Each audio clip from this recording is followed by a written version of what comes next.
하나님은 우리와 근본적으로 다르시죠. 하나님은 영이시다 이렇게 표현하잖아요. 그때 하나님의 영 되심 중에 특징 중에 하나는 시간과 공간에 제약을 받지를 않습니다. 영이신 하나님은 시간과 공간을 초월해 계시는 분이죠. 이 드넓은 우주는 우리가 생각했던 것보다 훨씬 크잖아요. 그런데 그 우주를 통치하실 수 있는 분이 하나님이시죠. 우리는 어떤 이 지혜와 이해와 상상의 한계를 가지고 있습니다. 그래서 하나님을 이해하려고 할 때도 우리 지혜의 한계 안에서 하나님을 이해하는 거죠. 우리가 이해하고 있는 하나님이 실제 하나님에 못 미치는 경우가 있습니다. 우리의 이해의 한계가 있으니까요. 가령 우리가 하나님의 보좌 이렇게 표현을 하면, 하나님의 보좌다 그러면 그 보좌를 공간적인 개념으로 이해하려고 할 때가 있습니다. 우주 어딘가에 하나님의 나라가 있고, 그 하나님의 나라에 가면 거기에 하나님의 성전이 있고, 그 성전 안에 들어가면 하나님의 보좌가 있어서 하나님이 거기에 앉아 계신다. 이제 이렇게 이해하는 거죠. 그러니까 어떤 공간적 개념으로 이해를 하는 거죠. 저 어딘가에. 그래서 그 하나님은 하나님의 보좌에 앉아 계시고 우리는 여기에 따로 있고, 이제 이렇게 분리돼 버리잖아요. 하나님의 어떤 현존하심을 우리는 이제 그렇게밖에 이해 못하는 경우가 있는 거죠. 하나님의 보좌라고 이해하면 어떤 장소적 개념이 아니라, 이 보좌라는 것은 통치의 자리죠. 우리가 누군가가 사장의 자리에 올랐다 이렇게 표현을 해요. 그 사람은 사장 자리에 올랐대 그러면 사장 의자에 앉았다 그런 표현이 아니잖아요. 사장으로서의 어떤 권한과 의무와 혜택을 갖게 됐다, 이제 그런 의미잖아요. 누가 어디 자리에 올랐대 그러면 그 사람이 그 자리가 주는 권한을 얻게 된 것을 이제 의미하는 거죠. 그러니까 보좌는 통치하는 자리예요. 우리가 그 어떤 사극 같은 걸 보면 왕이 항상 왕의 보좌에 앉아 있는 건 아니잖아요. 자기 방에 누워 있을 때도 있고 딴 데 있을 때도 있는데, 왕의 보좌에 앉을 때는 어떤 때죠? 왕으로서의 공적인 임무를 수행하려고 할 때에 왕의 보좌에 앉잖아요. 그래서 보좌에 앉아서 신하들에게 어떤 것을 명하기도 하고 어떤 것을 논의하기도 할 때에 보좌에 앉는 거잖아요. 보좌는 공적인 업무를 수행하기 위한 자리죠. 근데 하나님은 통치하시는 분이기 때문에 하나님의 보좌 그러면 하나님이 통치하신다, 다스리신다, 그런 의미를 가지는 거예요. 본문의 말씀에 3절 끝에 보면 지극히 높은 곳에 계신 지극히 크신 이의 우편에 앉으셨다 이렇게 표현하죠. 예수님께서 하나님의 보좌 우편에 앉으신 것을 이제 그렇게 표현한 거예요. 예수님께서 하나님 우편에 앉으신 것은 하나님 삼위일체 하나님인 것을 드러냄과 동시에 하나님과 동등된 분이다 하는 것을 나타낸다고 이제 말씀드렸어요. 그리고 한편으로요, 유대인들의 이제 방향 개념에 있어서요, 유대인들에게 있어서 앞쪽은 동쪽입니다. 그래서 문을 동쪽으로 내요. 성전문도 동쪽으로 이렇게 냈어요. 그러면 앞쪽이 동쪽이니까 뒤쪽은 서쪽이 되겠죠. 우리나라의 개념에 있어서 앞쪽은 어느 쪽인지 아세요? 우리는 남쪽이에요. 그래서 집을 남향으로 짓잖아요. 그래서 남쪽이 앞쪽이고 북쪽이 뒤쪽이거든요. 근데 유대인들은 동쪽이 앞쪽이에요. 그러면 왼쪽은 북쪽이 되겠죠. 그렇잖아요. 여러분 동쪽을 보고 서 있으면 왼쪽은 북쪽이 돼요. 그 오른쪽은 남쪽이 되는 거죠. 오른쪽은 햇빛이 비치는 곳이고 왼편은 그늘이 지는 쪽이죠. 그래서 밝은 쪽, 빛이 있는 쪽은 좋은 쪽이고 어두운 쪽, 흑암이 있는 것은 나쁜 곳이 되죠. 그래서 오른쪽이 영광을 상징하고 있고 왼쪽이 수치를 상징합니다. 오늘날 중동에서도 여전히 이게 적용돼요. 그래서 왼손 사용을 금하죠. 일부러 상대방을 왼손으로 이렇게 지목하면 아주 심각한 욕이 된다고 그래요. 그래서 상대방하고 싸우고 나서 화해시키려고 서로 마주보고 앉혔는데 왼손을 테이블 위에 딱 올려놓으면 나는 화해할 생각이 전혀 없다. 이제 그런 의미가 되는 거. 어떤 집에 초대를 받아서 음식을 먹는데 왼손으로 먹으면 그 주인을 모욕하는 행위가 되는 겁니다. 그래서 그 성경에 보면 이 중동 지역 사람들이 음식 먹을 때 비스듬히 누워서 먹는 거잖아요. 그러니까 왼손으로 땅을 짚고 이렇게 왼쪽으로 비스듬히 누워서 오른손으로 이렇게 음식을 먹는 겁니다. 오른손은 좋은 거, 왼쪽은 안 좋은 거, 이제 이런 개념이죠. 오른쪽은 영광, 왼쪽은 수치. 양과 염소에 비유해서도 오른쪽은 양, 왼쪽은 염소, 이렇게 하는 거죠. 우리도 조금 그런 개념이 있어요. 옛날 어른들이 왼손을 못 쓰겠잖아.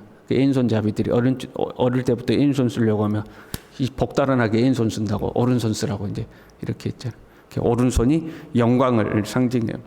그래서 우리가 오른팔이라고 누군가의 이 신복이 돼가지고 움직이면 저 사람이 오른팔이야 이제 이렇게 하잖아요. 오른손을 좋게 한 거죠. 예수님이 하나님의 보좌 우편에 앉으셨다 하는 것은 최고의 영광의 자리에 올랐다 이제 이런 의미를 가지고 있다고 봐요. 또한 그 보좌라는 것은 공적 업무로서 통치하는 자리를 의미한다고 했으니까 예수님이 보좌 우편에 앉으셨다 그런 표현은 하나님과 함께 통치하시는 분이다 이제 이런 의미를 가지고 있죠. 예수님이 우편에 앉으셨다, 하나님의 우편에 앉으셨다, 지극히 높으신 이의 우편에 앉으셨다. 그것은 하나님이 온 우주 만물을 통치하시는데 예수님이 하나님과 함께 다스리신다 하는 것. 우리가 묻잖아요. 여러분 예수님 어디 계셔요? 그러면 내 마음속에 계셔요 이렇게 이야기하잖아요. 여러분 내 마음속에 계신다고 할 때 그 마음이란 마음의 보좌를 이야기하는 거죠. 내 마음의 보좌에 계신다 하는 거예요. 그럼 내 마음의 보좌에 계신다는 것은 무슨 의미가 돼야 돼요? 예수님이 나를 통치하고 계신다 그런 거예요. 나는 예수님의 통치에 순종하고 살아가고 있다. 단지 어떤 공간적인 개념으로 예수님 어디 계셔? 내 마음이라는 공간 속에 계셔요. 이런 의미가 아니라는 거예요. 예수님이 내 마음속에 계셔야 할 때는 예수님이 나를 다스리고 계셔요. 나를 통치하고 계셔요. 이런 개념이 같이 가야 되는 거지. 단순히 내 마음 어딘가에 쭈그리고 앉아 계시는 예수님, 그래서 내 마음의 어떤 한 공간에 예수님을 가둬버리는 그런 개념이 돼서는 안 되는 거예요.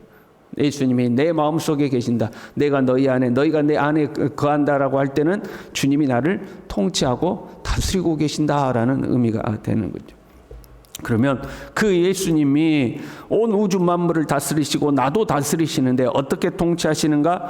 그의 능력의 말씀으로 만물을 붙드시며 말씀으로 만물을 붙드신다는 이 붙들다라는 단어가 붙들어 다스린다 이제 그런 의미거든요.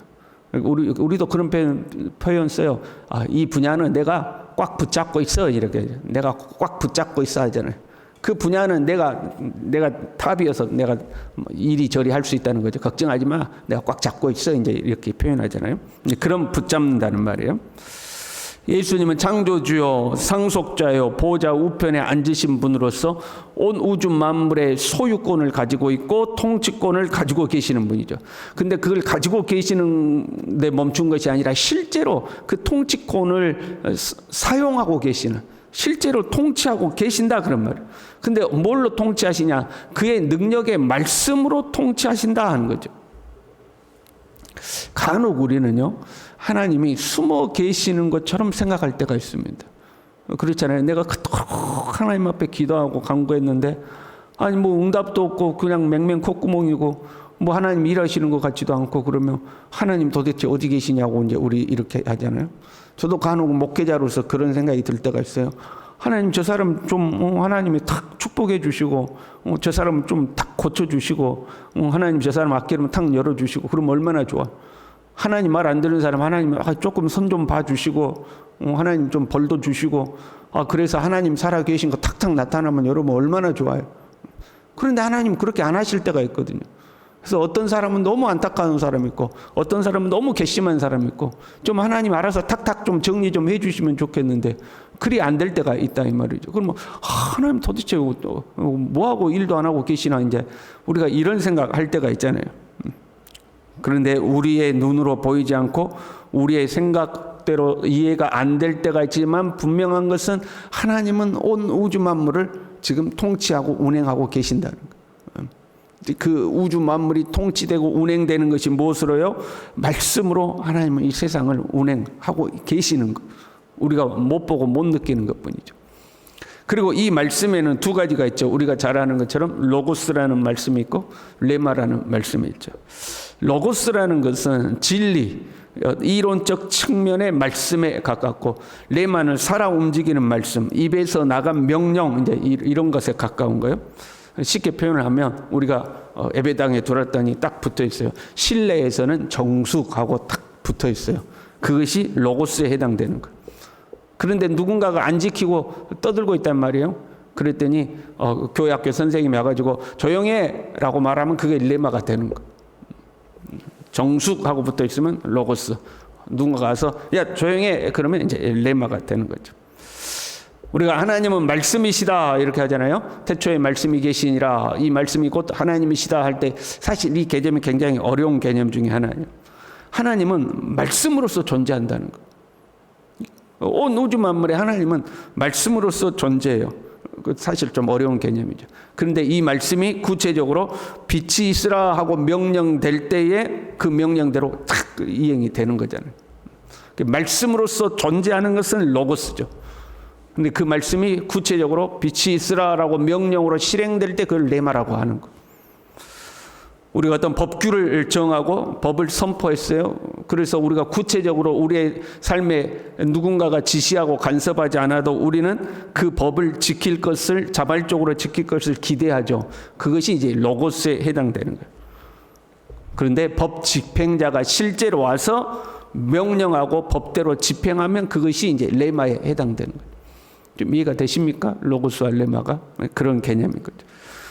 예수님이 만물을 다스리시는 것은 통치의 원리로서 로고스예요.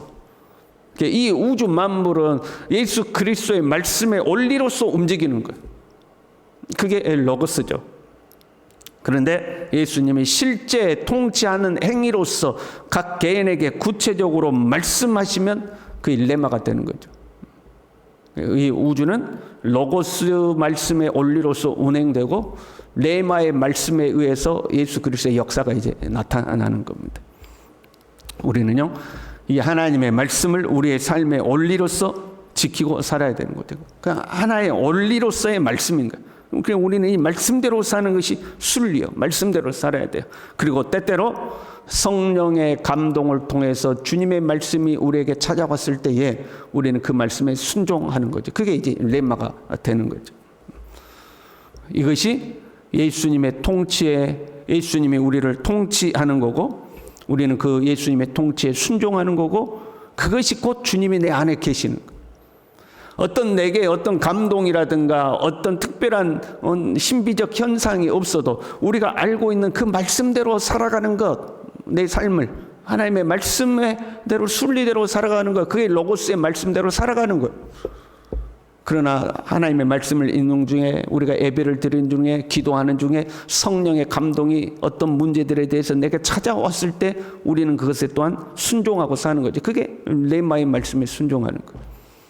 그렇게 로고스의 말씀에 순종하고 레마의 말씀에 순종하여 살아가는 것이 주님이 내 마음의 보좌에 앉아 계셔서 나를 통치하시는 거예요. 이제 통치란 다스림이잖아요. 이 다스림이란 일종의 명령이죠. 그렇잖아요. 조용해, 이렇게 하면 안 돼, 이렇게 그 명령하는 거잖아요. 그 명령에 순종하지 않으면 어떻게 되죠? 그러면 징벌이 따르게 되어 있죠. 법이 따르는 거죠. 그렇잖아요. 법을 어기면 형벌이 따르게 되는 거죠. 이 징벌도요, 두 가지가 있는 거죠. 주님의 통치의 원리를 거스려서 통치 원리에 거스린 그 부작용에 의해서 징벌이 찾아오는 거예요. 로고스의 말씀을 어겨서 찾아오는 것, 순리를 어겨서 찾아오는 거죠. 상한 음식을 먹으면 배탈이 나는 거죠. 과로를 하면 병이 나는 거죠. 과욕을 부리면 문제가 생기는 거죠. 그는 이제 로고스의 말씀을 어겨서 우리에게 찾아오는 징벌들이죠. 그러나 한편으로는 하나님이 직접적인 간섭을 통해서 우리에게 벌을 내리기도 하시는 거죠. 하나님이 직접적으로 성경에 보면 하나님의 심판들이 기록되어 있잖아요. 직접적으로 심판하시기도 하는 거죠. 근데 우리가 알아야 될 것은 이 징벌도 하나님의 통치라는 거, 하나님의 다스리심이죠. 이걸 이제 역기능적 다스림이라고 그러는 거거든요. 주님은 우리에게 항상 좋은 것을 주시려고 하는데 우리가 그 주님의 통치에 거스르니까 오히려 가시와 엉겅퀴가 우리의 삶에 찾아오고 그 가시와 엉겅퀴를 통해서 내가 잘못했구나 하는 것을 깨닫고 다시 주님의 통치로 순종하는 통치 원리 속으로 돌아가도록 하는 그 기능을 하는 걸 이제 역기능적 다스림이라고 하는 거예요. 그것이 있어야 우리가 깨닫고 돌아가는 거죠. 상한 음식을 먹고 배탈이 나야 다시는 이거 먹으면 안 되겠구나 하고 깨닫는 거죠. 그래서 다시 돌아가는 거죠. 그래서 주님은 징계가 없으면 사생자다. 사랑하는 자를 징계하신다. 그렇게 말씀하시는 거죠. 우리는요, 주님의 말씀의 다스림을 받아야 돼요. 말씀을 우리의 삶의 원리로 삼고 살아가야 돼요. 더 나아가서 레마의 말씀이 성령을 통해 우리에게 들려지기를 사모하고 또 그렇게 기도하고 살아야 돼요. 그리고 우리는 그 주님의 말씀에 순종하고 살아야 하는 거죠. 기도하겠습니다. 하나님 아버지, 말씀이 육신이 되어 이 땅에 오신 예수 그리스도, 하나님 보좌 우편에 앉으셔서 지금도 온 우주 만물을 통치하고 다스리시며 더 나아가 우리의 마음의 보좌에 오셔서 우리를 통치하고 다스리시는 줄로 믿습니다. 때로 우리의 생각에 이해가 되지 않아도 결국 주님의 말씀대로 온 우주 만물이 움직이고 운행되고 있으니 주님, 우리도 주님의 말씀에 순종하고 주님의 말씀대로 살아가게 하시고 때로 성령께서 우리를 감동하고 가르쳐 주셔서 우리의 갈 길을 이끄시는 하나님의 말씀에 순종하여 살아갈 수 있도록 우리 모두를 붙들어 주시옵소서. 예수님의 이름으로 기도 올리옵나이다. 아멘.